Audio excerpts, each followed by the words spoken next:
Bonjour à toutes, bonjour à tous. Faut-il encore vous demander comment ça va? Bah, à voir le nombre de connexions, je vois que vous êtes toujours là et je vous en remercie et on va continuer. Avec vous, j'attends, espérant que ma date de réouverture puisse maintenant se compter en semaines. Mais le moral est toujours là.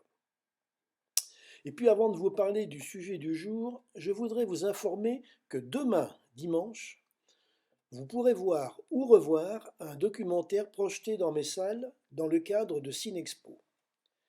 Il s'agit de Léonard de Vinci, l'histoire complète, qui sera diffusé sur la 25e heure, une salle de cinéma virtuelle comme la toile. Mais l'intérêt de cette diffusion, c'est que vous pourrez ensuite dialoguer avec Phil Grabski, le réalisateur du film. Alors rappelez-vous, c'est demain, 16 heures, et inscrivez-vous sans tarder. Aujourd'hui, je vous parle de séries, aussi anciennes que le cinéma ou la télévision, et très tendance aujourd'hui.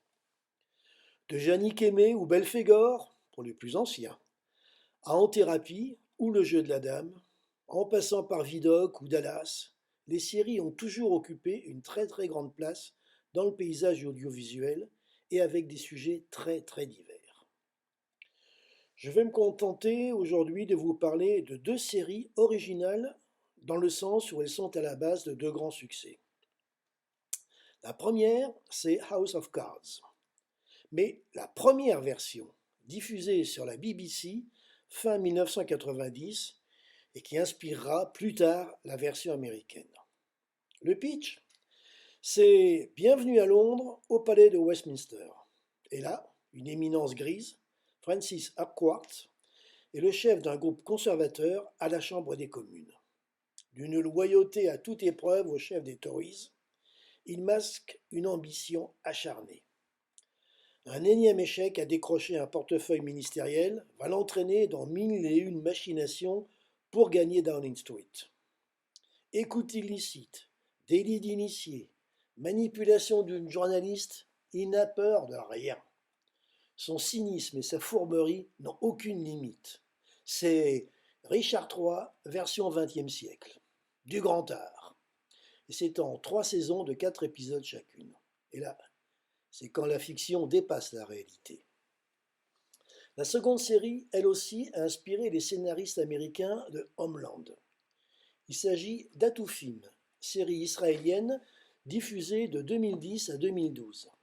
L'histoire raconte le retour au pays de 3 soldats israéliens, prisonniers d'un groupe d'islamistes au Liban pendant 17 ans. Et libérés, les 2 premiers doivent non seulement apprendre à se réintégrer et surmonter le traumatisme dû au mauvais traitement infligé durant leur captivité, mais découvrir avec surprise le rôle joué par les services secrets durant toutes ces années. L'histoire est ponctuée de multiples rebondissements, l'essentiel du scénario étant centré sur le sort du 3e homme. Est-il mort? Est-il encore en captivité? Et sur la réaction des femmes.